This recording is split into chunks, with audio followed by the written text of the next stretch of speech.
Good morning and welcome. Another lovely Friday morning. Today's special because this is the last edition of Sports This Morning for November, and we're happy to be here. My name is Yemi Adebayo. We're going to take you on a trip across the world of sports. It's fast-paced, exciting, sometimes controversial, and we get to talk about a whole lot of exciting things on the show. So I'm going to be your captain on the cruise this morning, and I'll take you on the ride. Well, we're going to be looking at a whole lot of issues in the world of sports. We're going to be looking at the Super Eagles as we await the FIFA World Cup draw. We're going to be talking about the Super Eagles this morning, the preparation of the home-based Eagles. Of course, on the continent of Africa, the biggest thing happening is the CAF Confederations Cup. Second leg final of the final will be played tomorrow. We're going to be talking about that as well. Of course, we'll also beam our searchlight on Brazil. What is happening in Brazil? Stadium construction not going according to plan, and a whole lot of other issues. And of course, what does FIFA have to say about everything happening in Brazil? We'll look at that. Yesterday, the annual General Assembly of the LFF took place. That's not the news. This morning, we're going to be looking at the consequence, the likely fallout, some of the things that were left undone, the implications as we go into 2014. So we'll be looking at all of that this morning on the show. Well, there's something in football that an ugly monster that has been with us for a while. He doesn't have a face, but we know he exists, and that's match fixing. This morning on the show, we'll be also talking about match fixing, how this needs to be rooted out of football. You hear a lot of stories about, games being fixed, but of course, there's been no face to it. So we're going to look at that on the show this morning. Roberto Martinez lending his own voice to the call for the fight against match fixing. That's the outlook of the show this lovely Friday morning. And of course, on Friday, as usual, I'm not alone on the show. I have Kule Philip with me. Kule, let me welcome you this lovely Friday. Yeah, good morning, Yemi. Of course, it's good to be here. Okay, all right. Let's start by talking about the Commonwealth Games. Yesterday, the sports minister, Malam Bolaji Abdullahi, was here on our breakfast show, Sunrise Daily, and he had a whole lot of interesting things to say about the Commonwealth Games. And it's some months away, but it makes you happy that we're looking ahead, we're planning, and everything is in tip-top shape. Yeah, absolutely. It's good that we're beginning to actually make plans and for the Commonwealth Games. Just like you said, it's just it's promised that the athletes will get all the support and the best of preparation. Sounds like a popular line. We hear that a lot. Yes. But of course, if you have to look at the integrity of Bolaji Abdullahi, exactly, you want to say that he's a man of his words, and oftentimes he has a man that it seems to be a man that understands what he talks about. Absolutely. So by virtue of that, I just want to believe him on this, and of course, we just hope that the athletes will get adequate preparation. The last time out, we struggled to actually get medals. We got about 2 medals or thereabout, but we didn't have any gold medals. This time in Glasgow, we are hoping it's going to be better. Yeah, the competition will take place on the 23rd of July to the 3rd of August. Well, like I said earlier, the sports minister was here yesterday. We cornered him, asked him a whole lot of questions. Let's allow you listen to his reaction, what he had to say about Nigeria's preparation for the Commonwealth Games. Then we come back for more on Sports This Morning. If you go to Abuja Stadium now, you'll find the athletes camped there under the Athletics Federation of Nigeria. This is about the first time that you will find athletes already in camp for a competition that will take place towards the end of next year. You get what I'm saying? So that itself communicates the seriousness with which we are taking this. That's why we are not taking everybody, and I made it clear to them. Over 2 days, the Federation President and their team came to Abuja and they made presentations. If we're not convinced that you are going to win something, you will not go to the Commonwealth Games. And that's why we're taking only few number of sports, not more than 5 or 6. And it will interest you to know that we are taking shooting to Commonwealth. Because they had a good plan. They convinced us that they are able to do something. So we're going to go to the Commonwealth Games to participate in shooting. Table tennis will go. Wrestling, boxing, weightlifting, and athletics will be at the Commonwealth Games. Welcome back. What you can take from what you just heard, it's not going to be a jamboree. It's not going to be an all-comers affair. We're going to be participating in 6 sporting events, according to the sports minister, and of course, shooting. I don't know. I don't know, but the association seems to have a good plan, and the sports minister is it. But of course, if you want to get a full gist, I mean, we call out the sports minister. He reacted to a whole lot of issues, and we'll bring to you the full package on Sports Tonight.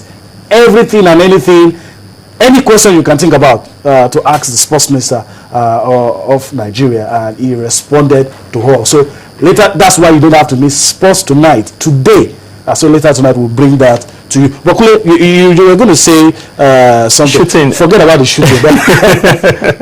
But of course, I know that before the minister can allow us to go to the Commonwealth Games and participate in such an event, I mean, the groundwork must have been done. Yeah, the groundwork must have been done. But of course, I really have my reservations about that. The other sports I talked about, yes, I have my doubts. You talk about table tennis, in our fortress, boxing, weightlifting, and athletics. These are our strong points when it comes to athletics, or when it comes to sporting events generally. So for me, I think with everything he has said, if preparation, we're able to begin preparation in earnest, and of course get our athletes prepared for this tournament, we can at least get some medals. Okay, let's leave the Commonwealth Games and come to Lagos now and talk about the squash classics. Well, we've been monitoring it, and of course today is at the semi-final level, and one thing that gladdens my heart is that all of these classics seem to be recognized by the continental bodies, the world governing body of each of the sports. And then again, I'm hoping that Nigerians will get to do well at this competition. So that's all about the squash classics, and hoping that we will get to see more of Nigerians participate in top quality events such as this. All right, let's move away from squash and talk about the king of sports, and that's football. Let's talk about the home-based Super Eagles. Preparation will start anytime soon for the African Nations Championship, and the boys will go to camp, and well, South Africa has been a good hunting ground. Maybe in January, February, maybe we might just be coming back with a trophy. Yeah, we are actually going to be participating in a chant for the first time, and who says we can actually win it for the first time with good work being put up by the chief coach of the side, talking about Stephen Keshi. You want to say that the Eagles, the home-based Eagles, stand a very good chance of actually winning the ball. Some of them are already the A squad. Yes, some of them are already there, and some of them have tasted action. Remember, it took a bunch of home-based players for that international friendly against Jordan, despite the fact that they lost by a long goal, and he was able to test some of the players, even against the former world champion, yes, against the Azuris of Italy, which for me is a very good one. But of course, where I really have by my reservation is the fact that the league has not started, and this championship. We'll talk about that. January. We'll talk about that later. I know you're restraining yourself from saying nobody's happy. Nobody's happy that the league has not started, but a whole lot of issues need to be sorted out before the commencement of the league. But since you talk about Keshi, let's also talk about the captain of the team, Joseph Yobo. Is in the news. He's saying, look, whatever has happened between me and the big boss is over now, and I think that's a good one. It's a very good one, and I hope that this is actually real. Because I hope so too. We've heard nothing seemed to have happened. But you really have to look at the fact that Joseph Yobo has been a very, very good player, has been a patriotic and a very competent player for Nigeria. So many times he had to actually come down, even despite difficulties, actually come. And even when the Eagles are down at sometimes, when they are playing some top games, he's always there to actually notch up, score those vital goals for the Super Eagles. We also hear that,